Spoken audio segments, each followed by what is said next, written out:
Robots Radio presents...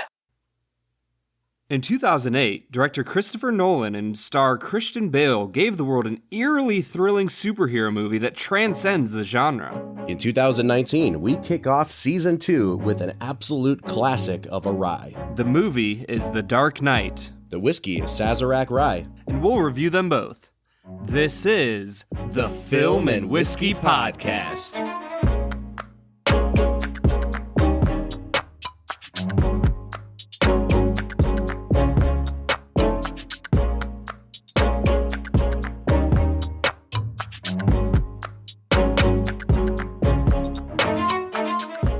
Welcome to the Season 2 premiere of the Film and Whiskey Podcast, the show where each week we review a classic movie and a glass of whiskey. I'm Bob Book. I'm Brad G. And this week, we are looking at the 2008 film, The Dark Knight. Brad, welcome to Season 2, man. It is so good to be back in the studio again. Have you enjoyed your time off since we recorded our Season 1 finale? Oh my gosh, dude. I can't tell you the amount of adventures I've been on. I mean, I've been in Germany and China and Cancun. It's just been epic. Well, I've always felt like this podcast was holding you back, so I'm glad you're finally living a fulfilling life in your off time. Well, now that we're making all this money off of the podcast, I have the extra income to, go realize my dreams. Absolutely. Well, hey, man, we had to drag you back in at some point, and we are back for the beginning of Season 2, talking about, honestly, one of the cornerstone films of our young lives, 2008's The Dark Knight. And Brad, I don't think this is one of those movies where I'm going to even have to ask you if you've seen it before, because I feel like if you're under a certain age, everyone in America saw this movie. This was a cultural phenomenon, and it has become one of the defining films of a generation. Yeah, in a lot of different ways, The Dark Knight really transformed a lot of people's lives during that era as far as like their understanding of movies, that just because it's a superhero movie doesn't mean that it has to be of a certain type. Yeah, for sure. I think back on the superhero movies before this, and you even look at the 90s Batman movies, and they were cheesy, and Jack Nicholson is hamming it up. And, you have that era. And then you have the newer era where the Spider-Mans were coming out with Tobey Maguire, which, fun fact, I actually really like those Spider-Mans. Oh, I do too. I do too. Even the first movie in this trilogy, the Dark Knight trilogy, Batman Begins, it still had the classic Christopher Nolan kind of twists and surprises, but I would say it followed the superhero genre more closely. This movie took cinema to a whole new level. Yeah, this really did change the game when it came to superhero films. And Brad, you're right. I mean, I think what we've seen over the years is an evolution in how filmmakers envision superhero tales. I think back to like 1978's Superman the movie with Christopher Reeve. I think that's a phenomenal movie. And you get to the late 1980s and, superheroes had pretty much fallen out of fashion again until Tim Burton takes on Batman. And I look back on Tim Burton's Batman, and I've actually never really been a fan of it, but I find that people of a certain age, people from a certain generation, were really transformed and changed by what that movie did. And at the time, that was considered a really kind of gritty, dark take on it because Burton went for these sort of gothic, expressionistic things in that film. But when you get to The Dark Knight, and I hate to use the word grounded, I hate to use the word gritty or realistic because we're going to overuse it talking about this movie. But what Christopher Nolan did with The Dark Knight is he took, the Batman mythology and he applied it to what is essentially a real life crime tale. This movie strikes me more as almost like a crime movie, what you would call like a crime film, like Michael Mann's Heat or something like that, than it does a superhero movie. Does that make sense? Yeah, it feels in a lot of ways like this could be an episode of The Wire. You know what I mean? Yeah, for sure. I remember as I was watching it this time, I guess I had forgotten how much they make Gotham feel like New York City. There is no semblance of this being a superhero comic book movie. Even compared to the Marvel movies, which I would say do a pretty good job of setting superheroes in the real world, at least when they're on Earth. Compared to those even, this doesn't feel like a superhero movie. And granted, you can talk about how Batman doesn't technically have superpowers. He's just really smart and really wealthy. In the end, this feels like a real-life crime drama. Yeah, it really does. And I think the movie has a lot going for it because it goes in that direction.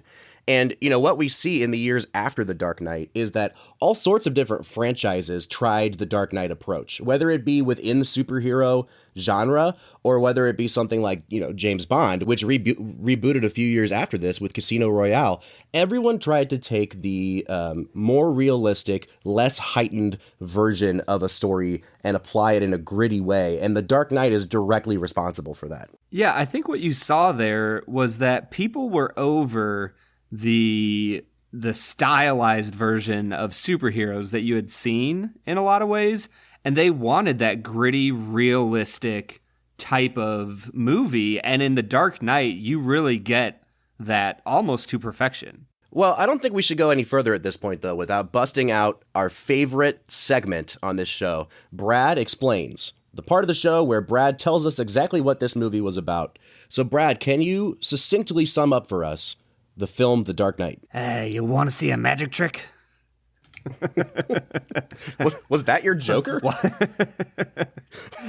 was that? That was more of my, like, it was a poor attempt at the Joker. All right, cool. You're off to a good start. But long story short, there's this dude named Bruce Wayne, and he's also Batman. And Batman is cleaning up the city of Gotham, which used to be really, really crappy and crime-ridden. And he's doing such a good job of it that he's about to shut down like 3 different mobs and all their rackets. And so they decide to release this madman named the Joker onto the city of Gotham in order to get rid of the Batman. And the Joker comes up with this plan where he's going to start murdering citizens of Gotham day by day until the Batman reveals himself and who he is. And so the rest of the movie is this, like we said earlier, it's a crime drama. They're trying to figure out who the Joker is. They're trying to figure out what his motivations are. Why is he doing the things that he is doing? And through that, you get a fantastic adventure that's just gripping from the very opening scene. Well, hey, that was actually a really good summation, Brad. Nice job, sir. Boom. So The Dark Knight comes out in 2008, directed by Christopher Nolan. We've already touched on this. Nolan has become one of Hollywood's biggest directors. I mean, so much so that he kind of gets his way with whatever he wants now. He can make a movie about anything, and it's just financed. And The Dark Knight is a huge piece in that puzzle, because before he came onto the Batman series, Christopher Nolan was a really critically regarded director who was doing some interesting things. He really dealt with movies that had a lot to do with the human psyche and some dark, twisted stuff in that. His most famous movie before this was Memento. He made Memento. He made a remake of a Swedish movie called Insomnia, and then Warner Brothers picks him up to make Batman Begins. After Batman Begins, he makes The Prestige, which is a lot of people's favorite Christopher Nolan movie, and he follows it up with this sequel, The Dark Knight. So, Brad, how familiar are you with Christopher Nolan's sort of filmography? Have you seen a lot of his earlier films before The Dark Knight? So honestly, I've seen a lot of Christopher Nolan from Batman Begins on. I don't know if I've ever seen anything from before that. Like, okay. I've seen Inception and The Prestige and all 3 of the Batmen, and, you know, a few of his other newer films. But no, I don't think I've ever seen Memento or Insomnia. One of the things that I love that Christopher Nolan does kind of as a signature now is at the climax of his movies, he intercuts between 2 or 3 storylines back and forth to build suspense. And you get that again in this movie. At the end of the film, you're watching, you know, these 2 ferries full of people, one full of convicts, one full of citizens, that the Joker has rigged with explosives. And he's given each ferry a key to blow up the other ferry. Joker's trying to introduce anarchy into Gotham and prove that people are not as principled as Batman would like to believe. And intercut with that, you've also got what's going on with Batman trying to find the Joker in this skyscraper that's under construction. And you see this pattern happening again and again in Christopher Nolan's movies. It's especially prevalent in Inception, where you essentially have 4 different storylines going on at the same time, and they all come to a head. And I think it's just this really interesting pattern you see, and I don't recall if that actually happens in Batman Begins. I think that The Dark Knight might be the first time we see Christopher Nolan employ this like signature cutting technique that he does. Yeah, like you said, Inception is probably where it's at its best, where you have all those stories being interwoven, and he's just flashing back and forth between the 2 of them so quickly.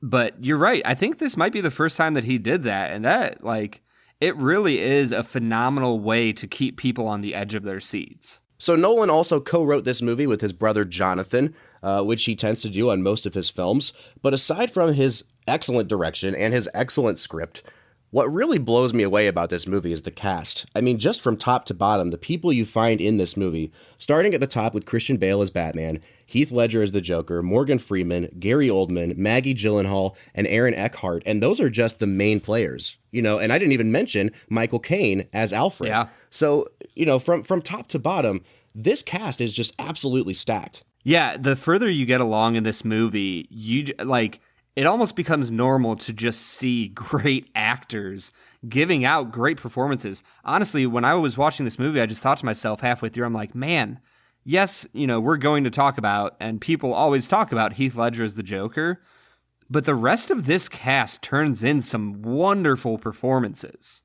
Well, that leads us into our next topic here, Brad, which is the cast. And I guess I want to ask you, who do you want to start with? Because I think we should just go through the cast and give our thoughts on each person. Yeah, let's start small and end big. Does that sound good? Okay. So let's start with Aaron Eckhart as Two-Face. So Aaron Eckhart plays a character, you know, if you're big into comic books, as I was not growing up, then you know the backstory of the character Two-Face. You know, his real name is Harvey Dent.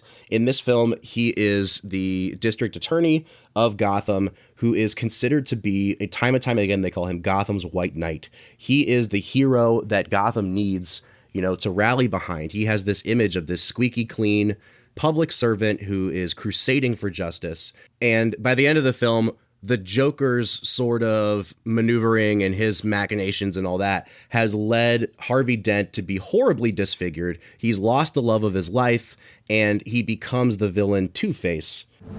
This city just showed you that it's full of people ready to believe in good.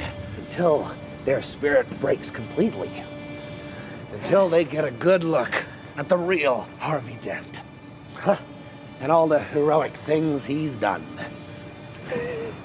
You didn't think I'd risk losing the battle for Gotham's soul in a fistfight with you. Oh, you need an ace in the hole. Mine's Harvey. What did you do? I took Gotham's White Knight, and I brought him down to our level. It wasn't hard. See, madness, as you know, is like gravity. All it takes is a little push.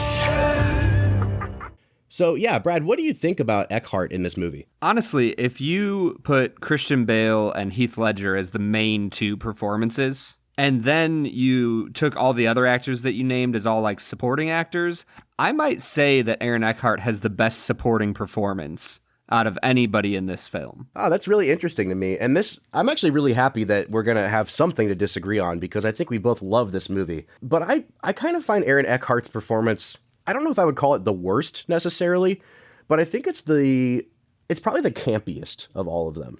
Like it really? Yeah, to me, it's the one that I think would fit in a regular superhero movie more than any other performance. It's the least grounded. I think, you know, he definitely chews the scenery. His CGI face definitely helps with that, but he seems a little bit broad. He seems a little bit over the top for me. And it might just be because I don't think Eckhart is like that great of an actor to begin with. And he's up against these sort of like titans of acting. But yeah, for me, I liked what he did. I didn't think he was bad necessarily, but if I had to put my finger on one person in this cast that I think I could have maybe swapped out for someone else, I think for me it would be Eckhart. Wow, that actually really surprises me. And for people listening that might not know what campy means, define a campy performance. Oh gosh, that's a little bit hard to do. You know, when I think of camp, like a campy movie, I think of like Rocky Horror Picture Show. I think of like a tongue-in-cheek, almost like winking at the camera. And Eckhart's not going that far overboard where he's like, you know, staring down the barrel of the camera. But I do think that Eckhart in this movie and Jeff Bridges in Iron Man are like cut from the same cloth. It's a little bit more over the top than I think this movie asks for. So he's not pulling a Walter Houston and winking at the camera, literally? He's not going that far, no. Yeah, that's interesting to me. I did not think he was over the top, and partially because, like we talked about earlier, this movie really comes across like a crime drama. And I'm so used to shows like The Wire or NCIS or, other types of crime TV shows having characters that act like this, that are, in pursuit of justice, and I'll never demand anything but the best from my people, but I'll even demand better for myself, and I'll never stop working. Like, that type of character is so ingrained in the crime drama genre that, to me, Aaron Eckhart was like perfect for that role. I thought he performed very admirably. I think that's actually a really good point, because he really does remind me almost less of like a movie style of acting and more of like a I'm on Law and Order type acting. Yeah. And in a lot of ways, I do think you're right. It really works for the character because of what Nolan does with the character. He takes this like, this Lenny Briscoe type character that we're all used to seeing, and he turns it on his head when he becomes a villain. Right, and I think that the reason he shows so much zeal and enthusiasm at the start of the movie is to emphasize how far he falls when he's ready to kill Gordon's son at the end of the movie. Yeah, and that's a scene that I want to get to eventually, because for me, that's one of the best scenes in the whole film. But because you mentioned his name, I think maybe we should segue into some of the other people in the cast. And for me, the best supporting performer in this whole film is Gary Oldman as Commissioner Gordon. And it's because, Gary Oldman has now won an Oscar. He was a guy that was an unsung hero in Hollywood for years and years. We've seen him in so many different kinds of roles, whether it was in, The Professional or as Sirius Black in Harry Potter. And he really underplays things here. We've seen him in enough roles where he's screaming and a lunatic and things like that. For me, Oldman just knocks it out of the park, because I think he understands that he's in a movie where there's a man dressed up in a cape like a bat standing next to him. And, in the wrong hands, with the wrong actors, this whole scenario could be ridiculous. And Gary Oldman really just kind of grounds everything. And in a lot of ways, I feel like we're in his shoes. He's not a superhero. He's not a supervillain. He's just a guy that's in over his head and really trying to help in any way that he can. And so for me, he was kind of like my into the movie as an audience member. Yeah, in a lot of ways, if you want to picture yourself as somebody in this film, he's the easiest person to stand in for. In general, the average American citizen wants to do a good job for their neighborhood, for their, community. And they want to keep people safe. They want to help out. And Gary Oldman does that perfectly in this movie. And I would agree with you that if it wasn't Aaron Eckhart for me, Gary Oldman is very close for me, as his performance was so well done. All right, what did you think about Maggie Gyllenhaal in the role of Rachel? Now, in the first film, Batman Begins, this character was played by Katie Holmes. She was replaced for this film with Maggie Gyllenhaal. I think that was the correct choice, because I think Maggie Gyllenhaal is just a way better actress than Katie Holmes. But for the amount of time that we had her on screen, what did you think of Maggie Gyllenhaal? I thought she was okay. Okay. I wasn't blown away by her performance. There's a few lines that were delivered in just like a way over dramatic fashion that I wasn't a huge fan of. Yeah. But overall, like she was pretty good. I'd probably give her like a B-. I don't really think she had that much to work with here either. Her character is probably the most underwritten, which is really sad, because she's one of only a few characters that carried over from the first movie. And I guess we'll get into what happens to her here, but one of the big twists of this film is that she's killed halfway through the film by the Joker. And the first time I saw this movie, obviously that was not something I was expecting. And it really is such an effective kill, because after that point, you have no idea who's safe and who's not. And I think that Maggie Gyllenhaal's last scene, where she's tied up in this abandoned sort of warehouse surrounded by these oil drums, and she's talking through a phone that's been rigged to Harvey Dent, her boyfriend. I think that scene is so powerful, and she really plays it well. And because of how committed she is, I think that scene has even more of an emotional impact. Yeah, you know what? You're right. I don't know if I've been giving her enough credit for that final scene, because I will agree, that's probably one of the most powerful scenes of the movie that really gives the film the emotional weight it needs for the final fight between Batman and Joker. So, okay, we've gone through 3 of our supporting characters. I guess the other 2 that we should at least briefly mention would be Michael Caine as Alfred and Morgan Freeman as Lucius Fox. So let's talk about Morgan Freeman first, because if I'm being 100% honest here, we've just watched Morgan Freeman a few weeks back in The Shawshank Redemption, which is probably my favorite Morgan Freeman performance. This is another character for me that I think is underwritten, and in a lot of ways I kind of wonder why Morgan Freeman needed to be in this movie. He's great because he's always great, but this character has very little bearing on what happens in the film. And it seems like it could have been played by like literally anybody, and it wouldn't have really made the movie any better or worse. Yeah, I mean, when you think about it, like Simon Pegg as Benji in the Mission Impossible movies is great. Like Simon Pegg is a supporting actor. Yes, he has a few movies where he's the lead, but in general, he's not going to be Tom Cruise, as Ethan Hunt. He's going to be Simon Pegg as Benji, the support guy who gives him cool tech stuff. Right. And so in my mind, I'm like, do you really want to put Morgan Freeman as the support tech guy? The Q to the James Bond? Right. It just feels weird to me. Also, Morgan Freeman's a great actor, but I'm still not 100% convinced that he knows how to like turn on a computer. Right. So to have him as like your tech genius, I'm like, I'm not 100% bought into this. Yeah, but at the same time, I'm like, I guess if you're able to convince an actor of that caliber and, just weight and gravity that Morgan Freeman has to play a tech guy that's just a supporting actor, like, go for it, I guess. Absolutely. Well, that takes us to the last of our supporting characters, which would be Michael Caine as Alfred. And honestly, there's not enough great things I can say about Michael Caine as Alfred. It's a role that in a lot of ways I feel like he was born to play. When you get to the third film in this franchise, The Dark Knight Rises, they really finally give Alfred some emotional payoff, and Michael Caine has probably the best scenes in that whole film. I don't think they give him quite as much to do here, but he still feels very vital to everything that's happening, and he really does provide a lot of the underlying philosophy of what you see on the screen. His story about, the bandit, the jewel thief in Burma, is a microcosm for what Batman is experiencing, and Alfred really is in a lot of ways the heart and soul of this movie. A long time ago, I was in Burma. My friends and I were working for the local government. They were trying to buy the loyalty of tribal leaders by bribing them with precious stones. But their caravans were being raided in a forest north of Rangoon by a bandit. So we went looking for the stones. But in 6 months, we never met anyone who traded with him. One day, I saw a child playing with a ruby the size of a tangerine. The bandit had been throwing them away. So why steal them? Well, because he thought it was good sport, because some men aren't looking for anything logical, like money. They can't be bought, bullied, reasoned, or negotiated with. Some men just want to watch the world burn. You know what I just thought about? What's that? I feel like his story about the jewel thief in Burma is a serious version of Christopher Walken and the Gold Watch.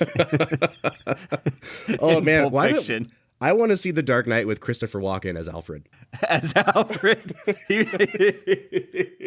So what did you think of Michael Caine in the movie? I just want to know, is there anybody else in Hollywood that you would rather have as your like real life grandpa than Michael Caine? No, absolutely not. Like, he is hands down perfect. And like you said, the role of Alfred is absolutely perfect for Michael Caine. He embodies that role so perfectly that I don't even think of him as Michael Caine. Like, half the time when I see him in real life, I'm like, oh, that's Alfred. Like, right. He's Batman's butler. And in a lot of ways, like, that's okay. Michael Caine has given us so many different phenomenal performances throughout the years, but this performance as Alfred, it really brings humanity to Batman. Because without Alfred in this movie, all you have is a rich, spoiled billionaire who thinks that he can be a vigilante. But because of Alfred, you get the humanity, and it would help if you've seen Batman Begins, because I think Michael Caine gives a phenomenal performance in that movie as well, to kind of ground Bruce Wayne in his childhood. But man, oh man, he brings so much humanity to Batman's character that you desperately need. And that leaves us with, the two lead performances in the movie, which we would call Christian Bale as Batman and Heath Ledger as the Joker. Honestly, I don't really know how much we need to talk about Christian Bale as Batman. People have gone back and forth on it. The voice is weird. The voice is grovelly. I get it. I still think Christian Bale is phenomenal in this movie. But at the end of the day, we all know this is Heath Ledger's film. And when I watched it this time, and Brad, I don't know if you've seen the movie, but a lot of people have, I was really struck by the parallels to The Silence of the Lambs and how they deal with the character of Hannibal Lecter in that movie. This movie has that same sort of like foreboding sense of dread throughout. I really didn't know what the Joker was going to do next. And I think Nolan was really preying on our fears of terrorist attacks with the Joker. But it reminded me of how afraid I was all the time about Hannibal Lecter when I was watching The Silence of the Lambs. And in the same way, Hannibal Lecter is only on screen for like 20 minutes in that movie. And Heath Ledger is probably only on screen for about 20, 25 minutes in The Dark Knight, but his presence is in every single scene. And I think for me, that's the mark of just a true classic performance, because you're thinking about the Joker at every turn. Yeah, you're never quite sure when he's going to pop up next. And they do a great job in this movie from the very beginning of slowly introducing hints of the Joker into the movie. The judge is at the hearing, the opening hearing for all the criminals that they booked with this sting, and she's flipping through her files, and there's a Joker playing card in the file. Yeah. You know what I mean? And so from the very start, you get these little hints and images of like who the Joker is and what he's going to do. The opening scene of the movie is so spectacular. I'm surprised we haven't talked about it yet, because honestly, this might be one of the best opening scenes of any movie ever. Oh, it's such a great opening sequence. And again, I talked a little bit about how it reminded me of Michael Mann's movie Heat. It's set up as this really gritty, on the street, heist crime movie, and it never really strays from that path. It's not like they just tacked a heist onto the beginning of this film.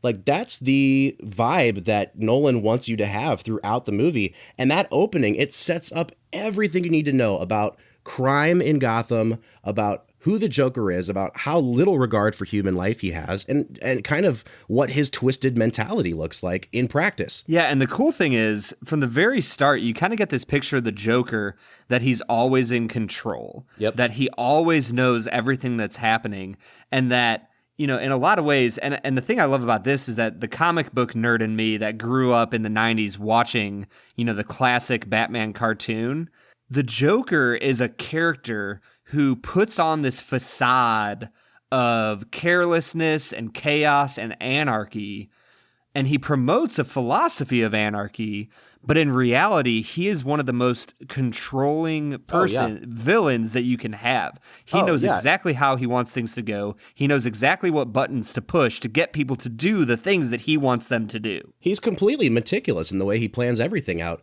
And that's one of the things I love about Nolan's script, is that it allows the Joker to contradict himself, knowing that it's not a plot hole, but it actually increases the sort of mystique behind the Joker. One of the best things about his character in this movie is that at two different points in the movie, he tells two different stories about his origin, about how he got his scars, and they're completely different stories. And the signal to the audience is, wow, these are both probably BS, but he knows exactly which story to tell in which situation. The one about having a beautiful wife is the one that he tells to Harvey Dent's girlfriend. He knows how to get under people's skin. So I had a wife, she was beautiful, like you, who tells me I worry too much, who tells me I ought to smile more, who gambles and gets in deep with the sharks. Hey, one day they carve her face. We have no money for surgeries. She can't take it. I just want to see her smile again. I just want her to know that I don't care about the scars. So, I stick a razor in my mouth and do this to myself. And you know what? She can't stand the sight of me. And it just makes him an even more sort of skin-crawlingly creepy villain. Yeah, I think that's probably the best description of Heath Ledger's Joker, is skin-crawlingly creepy. I mean, he just gets underneath, your soul and just resides there, and he just pushes all the buttons of grossness and fear And, the video he releases where he has the fake Batman and he's like interviewing him in a meat locker. Yeah. Oh my gosh. I remember when I was like, I don't know, I would have been 17 or 18 watching this movie for the very first time in theaters.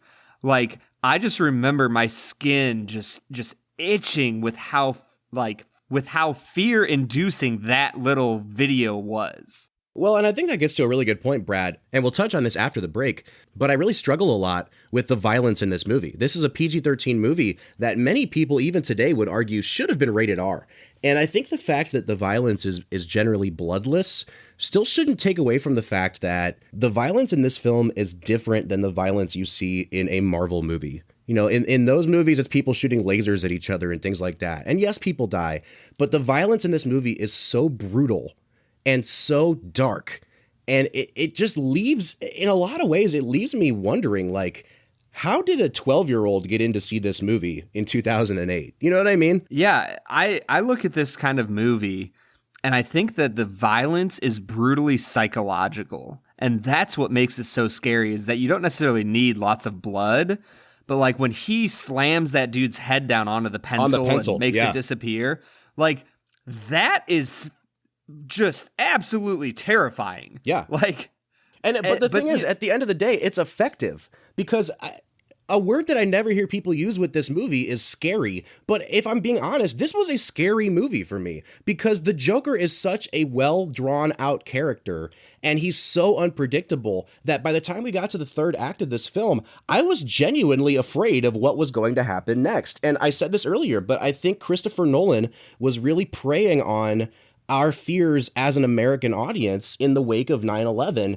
And if we're being honest about the Joker, and he's called this in the film, he's a terrorist. He's committing acts of terror. And so we don't know what's going to happen. Is he going to blow up these bridges and tunnels like he's, promising to? From the very beginning of the film, we see people getting shot and killed, and which is something we don't typically see in superhero movies.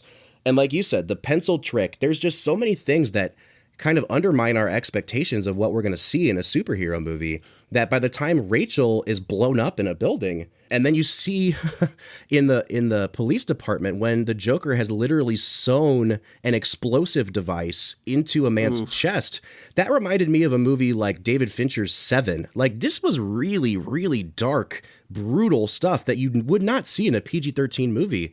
And I still don't know how I feel about it being rated PG-13, but I can say that the violence was effective. 100%. It was so effective in communicating the fear that gripped Gotham City over the emergence of the Joker. Yeah. So there's more things I want to talk about with the Joker and his plot to, destroy Batman and so on and so forth.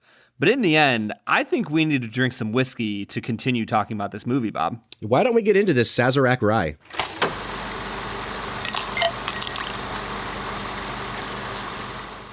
All right, so today we are checking out Sazerac Rye. This is also known in the industry as Baby Saz.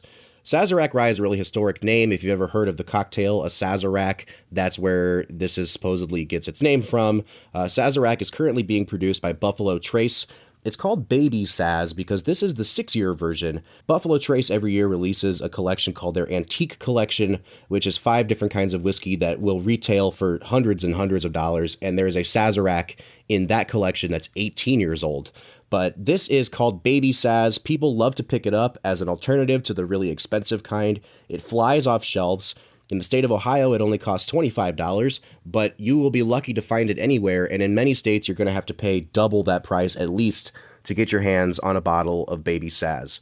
Brad, have you ever heard of this brand before? Yeah, I have heard of Sazerac Rye, and I'm actually really excited to try this because I've heard the legend of how fast it flies off shelves. So I'm excited we got our hands on some. Yeah, me too. This was actually donated by one of the professors at the university I work with. So Dr. Reamer, thank you very much for this bottle of Sazerac Rye. Brad, we've poured it out.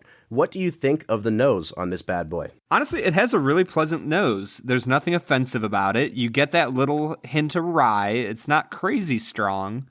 I'd be curious to hear the mash bill on this because I don't feel like it's a very high rye. No, and it's only 90 proof. I think we should say that. Brad used the word inoffensive to describe the nose. I think that's a good word. I also think I would probably call it like unremarkable. there's nothing on this that really stands out to me as unique. It just kind of smells like a standard rye.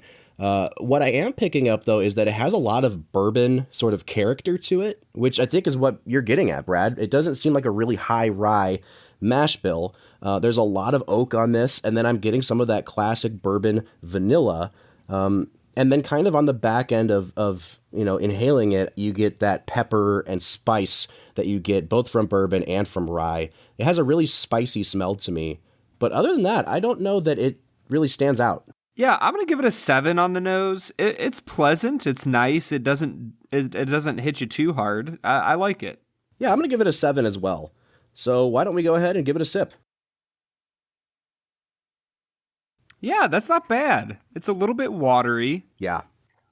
It has the flavors you're looking for, but they're not like crazy strong. So there wasn't really much going on here, like on the front of my tongue, on the front of my palate. When I first sipped it, you're right, it's very watery. It's pretty thin. There's not much going on in the taste. And in fact, the only things I really picked up were those kind of like saltier saline notes.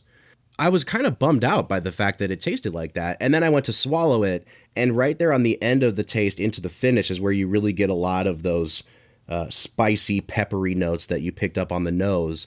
So this is a hard one for me. I think I like the finish more than I like the taste.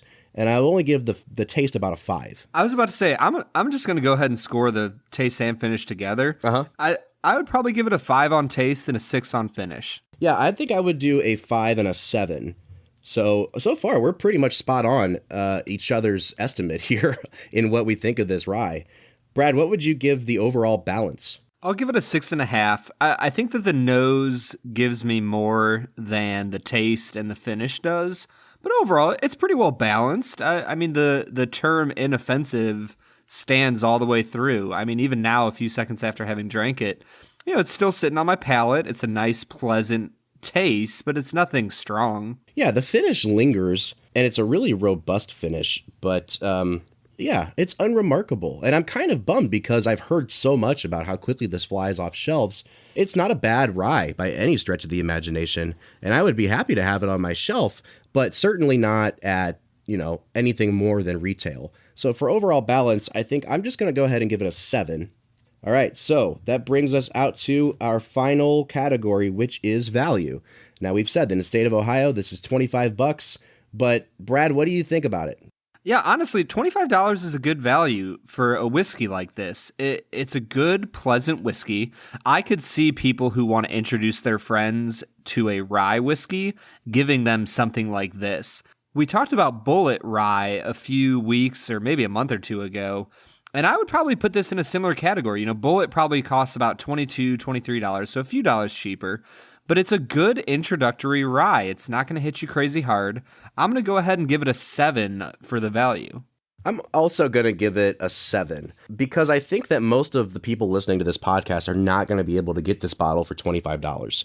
And so my recommendation would be if it's any more than retail, you don't need to buy it. But the fact is, for a lot of you guys, that's not an option. So I do think it's worth trying. If you go to a bar and they have it on the menu, I would recommend tasting it. When it comes to buying a bottle, it's really going to be dependent on where you live in the United States and what the availability is. So I'm just going to stick at a 7. Yeah, I think that's a fair score. And that brings me out for my total to a 31.5. And that brings me out to a 33. So for our final scores, it brings us out to a, what would that be? 32.25. Or a 64.5 out of 100. Yeah, which I think is a really fair score. I think so too. This was a good rye, and I'm really starting to realize the variety of rye whiskey that there is. I was a guy that from the beginning of this podcast said I don't really like rye that much, but I'm finding more and more that it really just depends on that mash bill. It depends on the age, and it just depends on your palate. And so this is one that I would probably actually choose this over our Bullet Rye that we tried because it's a little less harsh. And I would recommend it. Yeah, I would recommend it too. And I would agree, Bullet Rye is a little bit stronger with its rye flavor, whereas this one is really smooth. I think that might be the defining word I'm going to use is smooth. It's a nice smooth rye. So yeah, I would definitely recommend. Brad, what do you say we keep sipping on this as we get into the back half of our show and finish talking about the film The Dark Knight?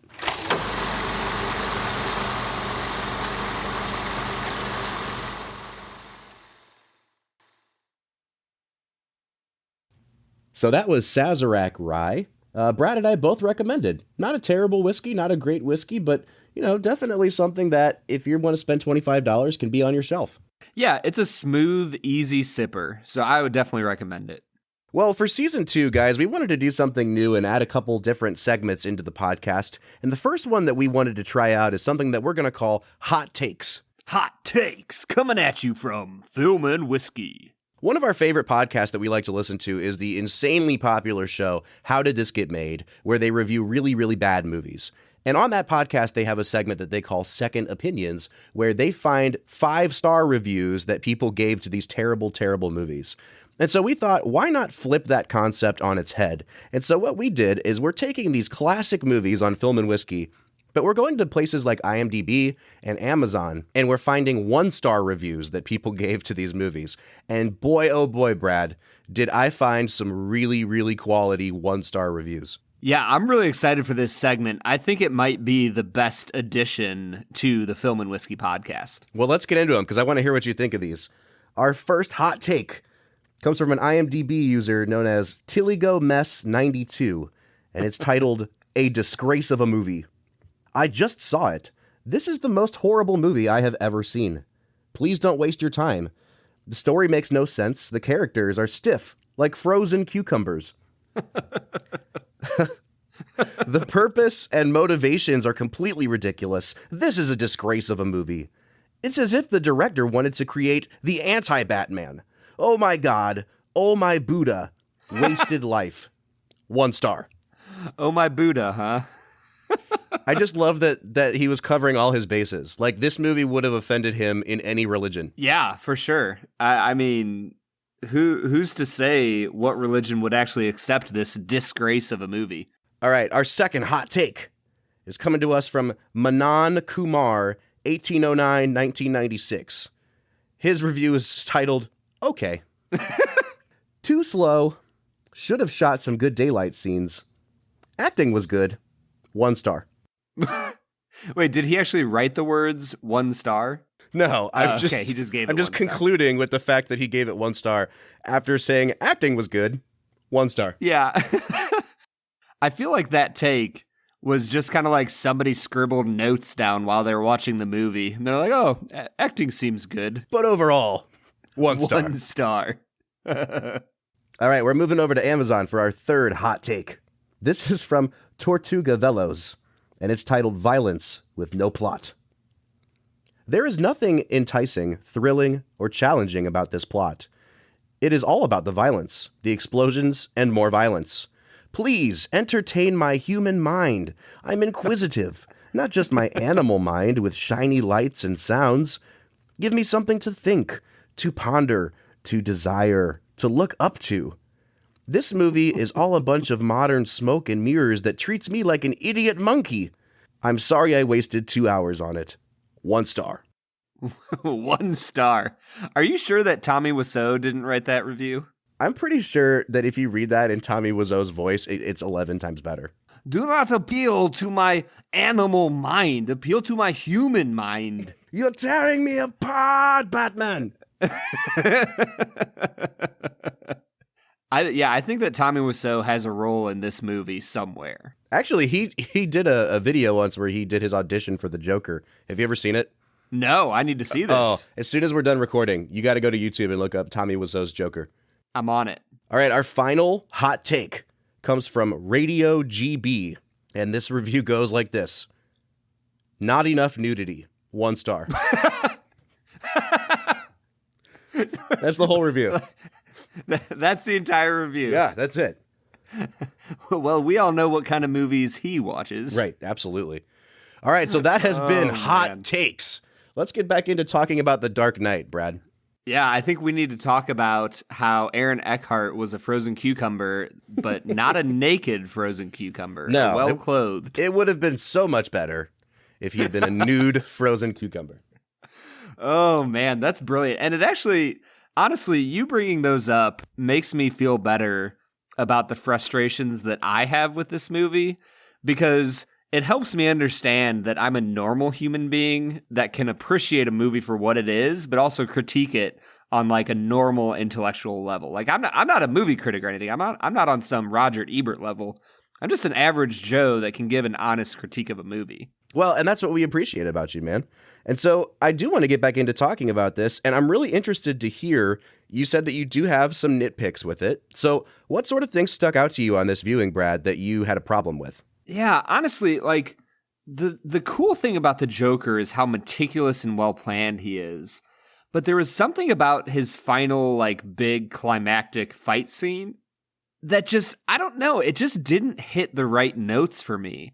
I really struggled with him hiding in this construction tower while he set 2 ferries to blow up. And this might not be fair of me, but I think one of the reasons I didn't like it is because as I was watching it, I was thinking to myself, I'm like, man, we're at the climax of the movie, and there's a ferry involved, and there has to be a choice about who's going to live or die. And man, I feel like I've seen this before. Oh, wait, I have seen it before. It's from 2002's Spider-Man. Like, do you think I'm crazy for seeing, like, analogies between that movie and this? And I know they're not the exact same situation, but I really struggled because I was like, man, this is like a very, very similar situation as to another superhero movie I just saw 6 years ago. I understand where you're getting that from. I honestly wasn't thinking about it. And I don't think it's a bad comparison, but I do think that what's going on in The Dark Knight is a little more complicated than that, because what the Joker's doing is he's not giving Batman a decision of who to save, the way that the Green Goblin is doing in Spider-Man. What I really love about that scene is that the Joker has Batman pinned, and he's convinced that people are like him, and people will give into their darker side when the chips are down. And he's going to make Batman watch other people decide each other's fate and basically say, you are powerless in this situation. Yes. And it shows that what the Joker's doing is he's trying to crush Batman's spirit. And what I love about that is, he tells Batman, I don't ever want to kill you because you're too much fun for me to be around. He'd rather win in the sort of emotional, mental, psychological way of crushing Batman's belief in humanity. And I think that that's what I love about it, is that the stakes are so high and yet so small at the same time, because Batman is Gotham's conscience. And the Joker knows that if you can destroy Gotham's conscience, then everything's going to melt down into anarchy, which is what he wants. So all the Spider-Man stuff kind of put to the side, I also just really struggled with the Joker's scene of him being in the construction building, because like the coolest thing about the Joker is that even though he uses other people, minions to accomplish his means, he doesn't actually trust any of them, and he doesn't include them into the plot to the point of the fact that he kills them, at the start of the movie as soon as they outlive their usefulness. Whereas now here at the end of the movie, all of a sudden the Joker is like using dogs to protect himself, like the one mobster was doing. And he's using a bunch of gangsters that are dressed up like doctors to try and kill the SWAT team. And it just feels like he goes from being this self-sufficient, maniacal, brilliant, genius criminal mastermind to just another ho-hum criminal that, can't do his own work by himself. It just felt like a really weird shift for me. Well, I have other reasons that I think that scene feels meh, but before I get there, I want to piggyback off the point you're making, because I think this is a sign of how brilliant the script is. You're talking about how the Joker goes from being a guy who really only does rely on himself to, by the end of the film, essentially being no different than the mobsters he was trying to get rid of. And I think that gets to the fact that a lot of people in this movie are hypocrites, and Nolan doesn't just force feed it to you. He doesn't just call people hypocrites. What he does is he lets each character in this movie come out and just say boldly what their philosophy is. And he leaves it up to the viewer to decide whether they're full of it or not. And the way we do that is by seeing whether or not they stick to what they say they believe in. And I think back to the beginning of the movie where Bruce Wayne sits at a dinner table with Harvey Dent. And Dent starts talking about how, he loves democracy and he loves doling out justice. But then he also says, I really liked how in ancient Rome, when the city was under attack, they would suspend democracy and just appoint one person to be the crusader for everybody. And what that tells you is that Harvey Dent isn't necessarily the white knight that we think he is, because he's willing to break the rules even at this stage where he's still a good guy. And I think for me, that planted little seeds of doubt in my mind about where Harvey's character was going to go. And you see that come to fruition when, something goes wrong in his life and he completely snaps because he's not a man that really sticks to his principles. And I think you see the same thing with the Joker. And the only person in the film that really stays consistent in what they believe and what they will and will not do is Batman. And I think that's the sort of wonderful interplay that we get, is that Gotham wants the white knight of Harvey Dent. And at the end of the film, they decide that has to be the image that they project because Gotham's not ready for Batman yet. But the irony is Batman is more of a white knight than Harvey Dent will ever be. So I think, and I'm saying this slightly facetiously, but you're missing out on the true white knight of Gotham, who is Alfred the butler. When you really think about it, Michael Caine sticks to his guns and his principles throughout the movie, even when it seems like Batman might compromise on his, even though he doesn't in the end. Yeah, I think you're right. He definitely is the support system for Batman.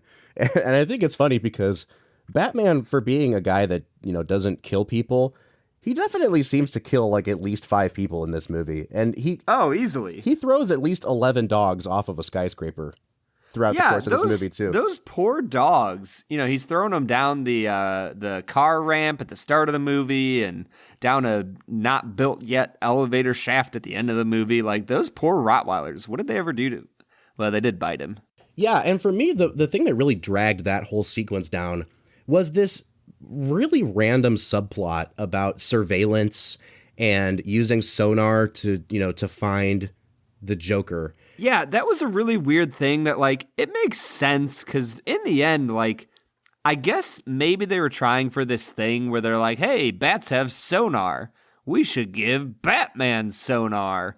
But, looking back on it, that has not aged well. So what I think, obviously what was going on in America at that time was the Patriot Act was still in full effect, and they're making a commentary on that. And I don't so much mind that they did that, but it's so underdeveloped. It just seems like all of a sudden Batman has this obsessive need to find the Joker that wasn't really established at any point prior. And he just really quickly and on the fly gets access to everyone's phones in Gotham and makes this doomsday machine. And so there's this really weird ethics plot about, is this ethical for us to do this? But for me, what really screws the whole thing up is that it's built into Batman's suit. And at some point when Batman goes into that building to try to find the Joker, Lucius Fox turns on this sonar, and then everything we see is this weird blue jumble. It looks like he's in the Matrix almost. And it really pulled me out of the movie because I couldn't understand what was going on. You didn't really get a good sense of the geography of the building, and it just was disorienting, and it really screwed up what should have been a pretty suspenseful fight scene. Yeah, it just felt really poorly done. That kind of feels like one of those things that might have gotten thrown in last minute, or it's one of those things where in Christopher Nolan's head it looked really cool, and he forced it into the movie, even though how it actually turned out was not that great. So another small, and this is a much smaller nitpick than the ferry scene and that final sonar weirdness, but did you think it was weird at all that they really played up the terrorism theme when Batman is standing on the rubble as if he was a firefighter on 9/11 standing on the girder, of the rubble of the World Trade Center? That's really interesting. I don't think that I interpreted that so much as this patriotic. Nolan is a British guy, right? He may be an American citizen at this point, but I didn't take that so much as a rah-rah America thing. I do think he was trying to evoke images of 9/11. And I do think that might be a little bit irresponsible because then what is Batman? What role is Batman playing in this metaphor that you're trying to design about 9/11? But yeah, I think you're right. It's a really weird sort of out of place shot in the movie, and it probably would have been better without it. Yeah, I think what I'm realizing as I've watched this movie, this was probably my 6th or 7th watch of this movie, and I'm starting to realize that a solid 80 to 85% of this movie is a 10 out of 10. It hits on so many different levels. It induces fear and anxiety, and you don't know what the Joker's going to do at any given moment. But there's some stuff in the movie that the movie could just honestly do without. And I really think that, this movie has a 2 hour and 32-minute runtime. I really think that if you cut out about 15 minutes of this movie and you finished at like 2:15 to 2:20, this movie could be pretty much a perfect movie. But unfortunately, I think that Christopher Nolan starts grabbing at too many plot straws, if you will. And you see the seeds of the bad movie that will come out as The Dark Knight Rises. So here's the thing, Brad, and it kind of segues us into our final analysis and our final thoughts on the movie. There are parts of this movie that hold up so well. I mean, it's only been 11 years since the movie came out, so it's not like it's super outdated. But I think when this film came out, it was so revolutionary. It was so unlike anything that we'd seen that no one was willing or able to find fault with it. And now I go back and I think like there's 2 or 3 really great action sequences in this movie. I think the underground chase scene is just spectacular. But then, like we said, there's the climactic action sequence in the building, and it's really terribly done, if we're being honest. And so I'm really struggling with how to evaluate this movie because I do think it's a great movie. But I also wonder sometimes, like, when I've seen a movie as many times as I've seen The Dark Knight, and I love a movie as much as I love The Dark Knight, am I just trying to find things to nitpick? Or is this actually a movie that has a few more flaws than we just wanted to admit 10 years ago? Yeah, I don't think it's a bad thing at all to recognize that there's some faults in this movie. There's some fat on the movie that needs to be trimmed off. And it's interesting because, when I watched the original Batman of this trilogy, Batman Begins, that movie is extremely tightly wound. It moves quickly from scene to scene, and you don't have all these extraneous, plot lines that you need to follow. And so, unfortunately, I think you see how this movie leads you to The Dark Knight Rises, where there's just so much going on that it ends up being a pretty bad movie because of everything that's happening. And so while I definitely like The Dark Knight more than Batman Begins, and I think The Dark Knight is a better movie than Batman Begins, I think that Batman Begins had some elements that probably should have stayed in the second movie. Yeah, I definitely still prefer this one to to Batman Begins, just because this one has more to say. And I feel like Batman Begins is just a pretty standard like origin story.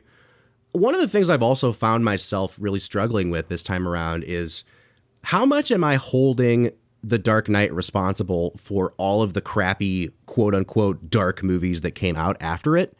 Because it was so influential, and I felt like movie studios really misread what the public loved about this movie, and they just thought they needed to make everything gritty and dark. And for a long time now, we've been stuck in this rut of like the gritty, dark superhero movie. And even the MCU movies that are kind of lighter fare. I actually just watched another DC movie the other day. I watched Shazam, and that movie was kind of a mess because part of it was this really happy-go-lucky, story about a 13-year-old who becomes a superhero. And then the other part of it was like about these demons that would eat people's heads off. And it was just weird. It was this weird jumble of like, does everything have to be dark now? And, I don't think we should blame The Dark Knight for that. But at the end of the day, if it wasn't for this movie being so successful, I don't think we'd have all these crappy ripoffs that we'd have either. Well, yeah, and even on top of that, not only like bad, not very good ripoffs, but even certain things in media have been ripped off that are done really well. Maybe would have been better if they weren't direct ripoffs of, The Dark Knight. And what I'm thinking of is the TV show Sherlock. And Bob, you were the one who first pointed this out to me that, the character of Moriarty in Sherlock is, in a lot of thematic ways, a pretty close ripoff of the Joker, performed by Heath Ledger. And so I look at that and I go, was his performance as Moriarty amazing? Yes. Was Sherlock one of the best TV shows I've ever watched? Yes. Was it dark and gritty and real? Yes. But could they have gone a different direction with their main big villain, Moriarty, than to make him this anarchist, psychotic criminal mastermind?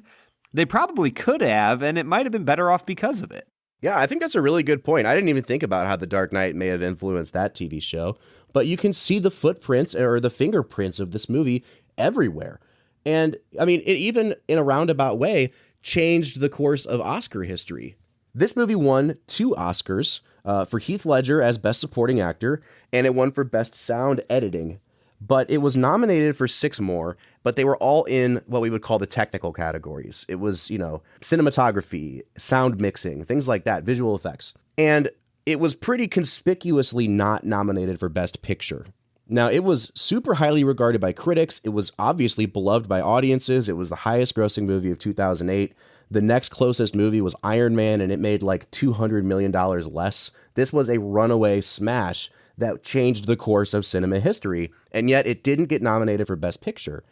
And what the Academy did as a result, instead of nominating a movie every once in a while that is a cultural touchstone, what they decided was, no, what we need to do is just nominate more movies every year. And so their response to The Dark Knight being snubbed was to then expand the field of Best Picture nominees from 5 to 10.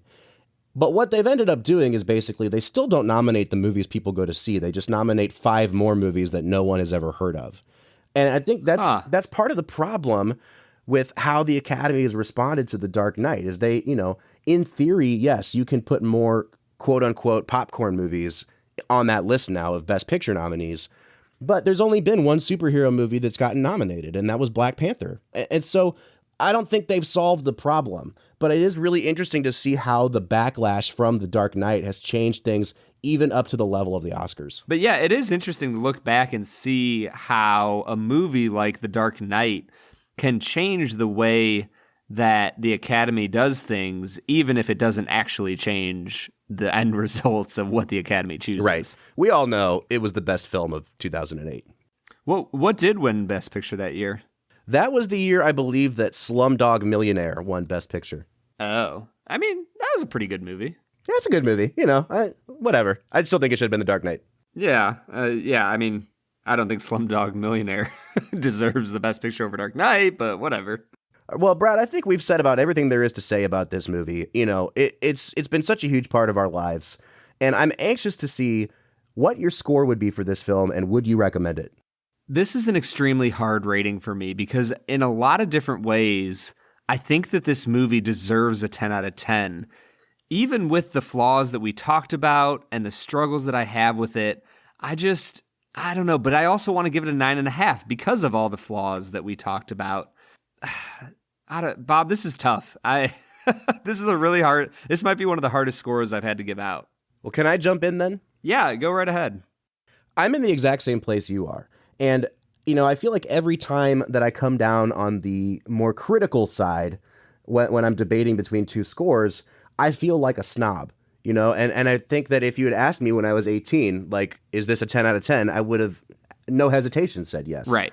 I do think with, a decade plus of distance between me and the time this movie came out, that there are elements of this movie that could be better. And there are elements of this movie that I think even other superhero movies have taken and improved on.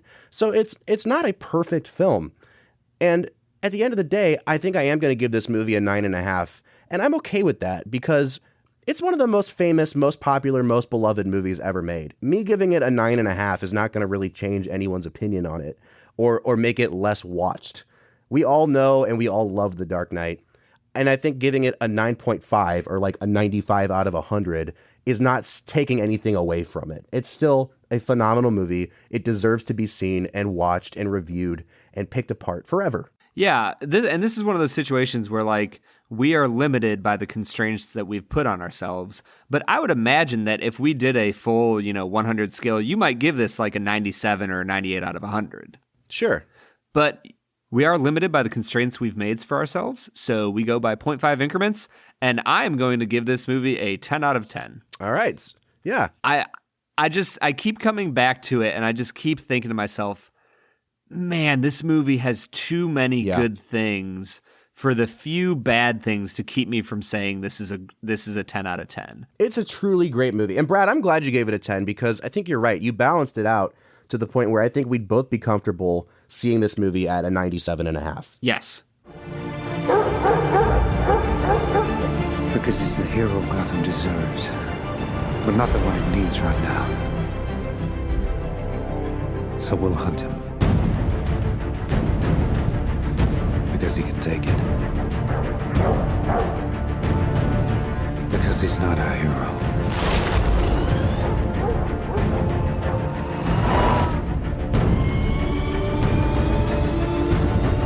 He's a silent guardian, a watchful protector, a dark knight.